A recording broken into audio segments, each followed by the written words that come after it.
Joining us now to discuss the political ramifications of these new mammogram recommendations is Jonathan Allen, Congressional Reporter for Politico. Good morning. Good morning. So if the panel does not dictate policy, why are they releasing recommendations like this?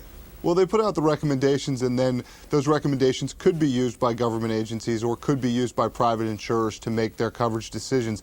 Now, we heard from Secretary Sebelius that the part she controls, which is the government programs, Medicaid, Medicare, will not be changed by this particular finding. And we've heard from insurance companies already, a pretty good PR move at a time for them when they're getting bashed a lot. They've come out and said that they're not going to change their coverage decisions based on this. So what we're seeing right here is actually sort of the system working, I think, a little bit, which is you've got the study coming out, and then you've got the politics and the way people feel about the numbers actually dictating what happens with them.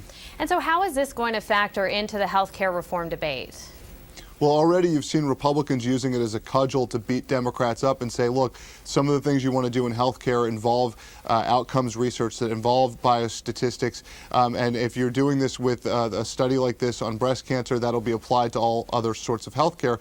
But again, as I said, I think we're getting a model here where we see that the feelings of the American public, that when people are upset by the findings of a study, the political action is pretty swift to prevent that from actually becoming policy. What do you make of the timing of this release of information? My guess is that it's incidental. I mean, it's probably not a great thing for the Obama administration in terms of trying to move its health care bill, but I think this was something that was a long time coming.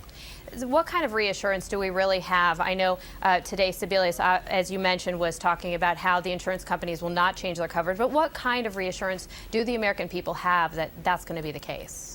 Well, they have the insurance companies starting to say that that's going to be the case. Of course, they can change those decisions at any time, and if they believe that most of the people that want to buy their coverage don't want to cover mammography between 40 and 50, you could obviously see that changing over time. But you know, this is a deeply personal issue. Everybody knows somebody who has breast cancer. Most people have people in their families, a mother, a sister, a daughter, a wife, and so it's one of those issues that I think comes a lot more alive than most do in terms of statistics on a page. Absolutely. All right, Jonathan Allen, Congressional Reporter for Politico. Jonathan, thank you. Take care.